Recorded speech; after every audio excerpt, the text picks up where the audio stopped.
but it was a very conscious decision. Go long, see if events play into our hands. They didn't, and therefore we ended up on the fringes of the points. Hello and welcome to this Akkodis Race Debrief. My name's Jodi, and joining us today we have team representative Bradley Lord answering your questions from the Monaco Grand Prix. Bradley, you're fresh off the back of being in Monaco. A frustrating one, it brings its own challenges each year, but how would you summarise the race? It was long. I think the only positive is we got both cars to the finish. George was obviously able to make up a few positions thanks to the strategy that we followed and the decision to try and go very long and hope that events fell into our hands. But it was clear really from the point at which we qualified 14th and 15th on Saturday that even getting into the top 10 was going to be a stretch, just because the nature of Monaco, you can't even really use strategy to offset yourself or undercut other cars or make gains. So yeah, that was the biggest challenge of the weekend, and it just made for a very long and pretty processional race. Yeah, and talking about qualifying, where it is so key at Monaco, what happened to George's car in quali, and are we confident that we've solved it to go into Barcelona? Yeah, so George, we'd made a lot of setup changes going into qualifying, having struggled a bit in the 3 practice sessions. George reported the car feeling much better and much more alive under him. So he was optimistic of fighting for the front 2 rows in qualifying, then got into his first run in Q2. Through the first corner, he'd already found a 1/10 of a second running on that medium tyre. So again, the performance indication was good. And then suddenly he lost power. He came on the radio, said, "Got no power, got no drive." It transpires that what has happened is that a wiring loom has short-circuited, and that has cost ignition power to the combustion engine. So George, for the next part of the lap, was able to motor on the electric motor, so the MG UK, and draining down the energy that was in the battery, but then that also ran out sort of in the tunnel. So ultimately an electrical problem, a short circuit in a wiring loom that led to a failure of the ignition electrics on the engine. In terms of resolving that, we've been able to identify what's happened. We'll be able to counter check all of the other PUs that are in the pool to make sure that there isn't any imminent danger of a repeat, apply any fixes that are required there and any preventative measures, and then ensure that in the build processes going forward that particular point, which is something we haven't seen before on this PU, is countermeasured and prevented. So now let's talk about the big question that was on everyone's lips on Sunday. Why did we not split our strategy? Yeah, it was interesting seeing the reaction after the race, because I think there was a belief perhaps that being able to do 2 stops somehow opened up some more strategic options. And in some way it did. It opened up the opportunity to work as a team and to control track position in order to buy pit stop gaps for the first of the cars and potentially the other car as well if you were able to invert your drivers. So we went into the race looking really not at how could we make a few positions up, but what gave us the best chance of getting into the points. And we knew events would have to fall our way for that to happen. So there were 2 options. There was stop very early, as we saw Tsunoda do, for example, in the Red Bull. He started P11, took a lap 1 stop, and then ran very, very long. Or there was wait and see how events unfold, hope for either red flags or safety car periods that would provide opportunities for free stops and effectively to gain positions in the order. However, we knew all the way through that we were at the mercy of teams playing team strategy. And once that happened, there was nothing you could do about it. You could stop out of that strategic game and then you just catch the pack up and you're behind all the cars behind you, or you wait for it to play out and see if the opportunity comes to you. Now, we saw Racing Bulls play that game very effectively first of all, and then Williams do the same, including inverting their drivers in order to make sure both could cycle through and make it into the top 10. Subsequently, we had to go at the same. We ran out of laps to do it for both drivers, which is why Kimi ended up P18, but George obviously climbed positions to P11.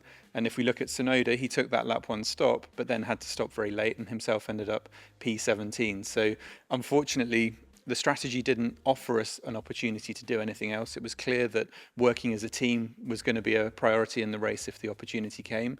We talked about that with both drivers in the morning strategy meeting. Both were on board with doing it. So it was really our only chance of rolling the dice and seeing if events came towards us, and they didn't. So it may have looked like, as Toto, I think, joked after the race, we'd forgotten about the two-stop rule or something else, but it was a very conscious decision. Go long, see if events play into our hands. They didn't, and therefore we ended up on the fringes of the points. But even doing what we did, George made up 3 positions rather than losing them. So there was that. But really the difference between a P11 finish and a P20 finish is still 0 points. So it made no odds whatsoever. Splitting strategies, stopping earlier, it might have helped us consolidate P14 or P12 or P13, but really that makes no odds in the championship picture. And let's talk about that mandatory 2-stop pit stop. I, for one, was full of hope that it would make a big difference for the race.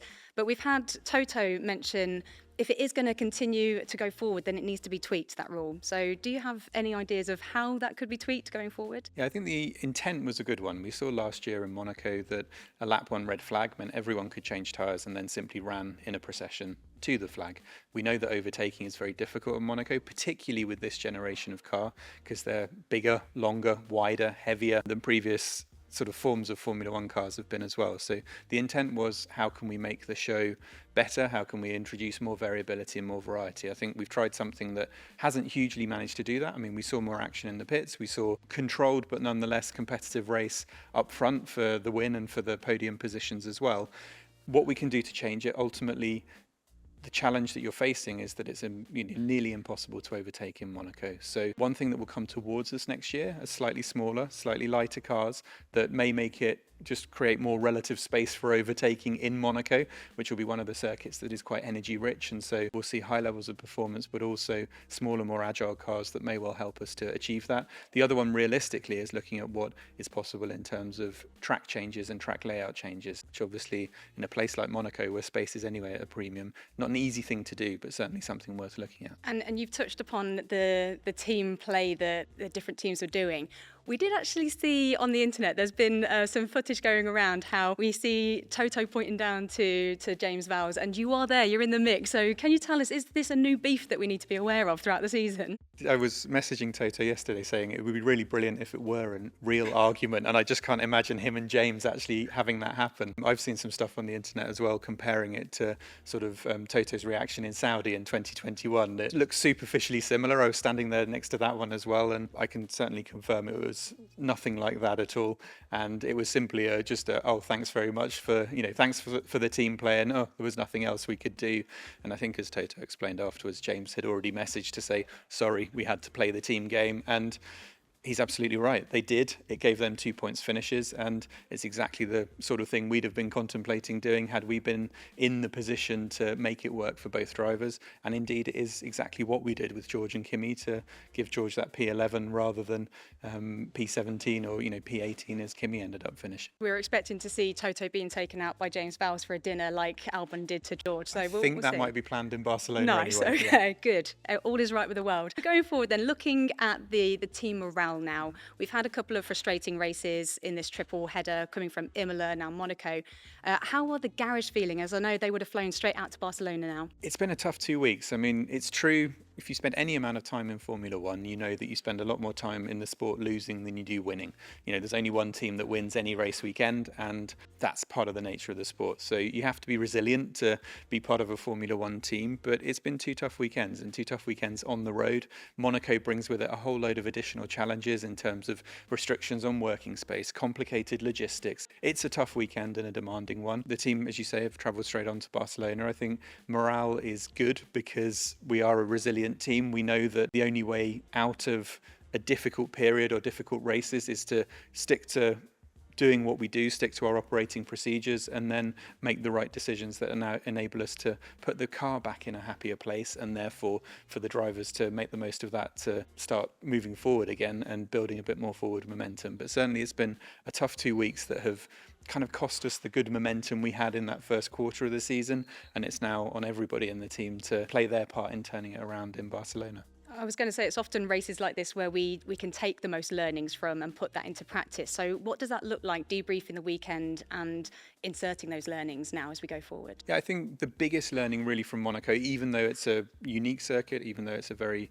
particular circuit, is in some of the things we tried and that were not successful over the weekend with the car setup and how we were trying to run it, and maybe some of the assumptions we've had about how these cars need to be run and need to be set up. So we've had some useful learning. We've got a chance to apply that straight away in Barcelona. We've also got some more performance developments coming as well, some new aero parts, and then of course, the other factor that comes in is the change of the Technical Directive 18 for the front wings, which makes tougher flexibility tests on those front wings. Every team will need to make modifications to a certain extent, and what is unknown is not the effect that will have on our car, for example, which we can simulate and we believe we understand well, but what the relative impact of that will be on the field. And so that will be a definite point of intrigue for the media and for everyone watching to see if that does have an impact on relative competitiveness.